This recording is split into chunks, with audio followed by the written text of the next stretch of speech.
Pass झालो पण माझं डिस्टिंक्शन गेलं.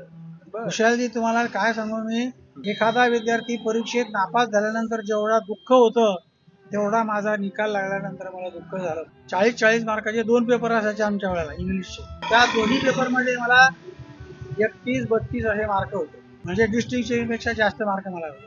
पण त्या शिक्षकांनी मला फक्त 6 मार्क दिले, बर. म्हणजे थर्ड क्लासचे मार्क. मग त्यांनी असं का बरं केलं काही? ही वॉज आफ्टर म्हणे 15 रुपये महिन्याची ट्युशन फी होती.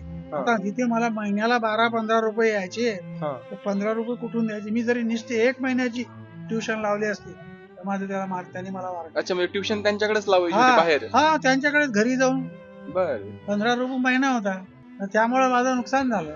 त्यामुळं मला बँकेमध्ये नोकरी लागली असती. मला इंटरव्ह्यू आला होता बँक ऑफ महाराष्ट्राचा, पण पर्सेंटेज कमी होतं माझं. मला महिन्याला 12 किंवा 15 रुपये वडील पाठवायचे.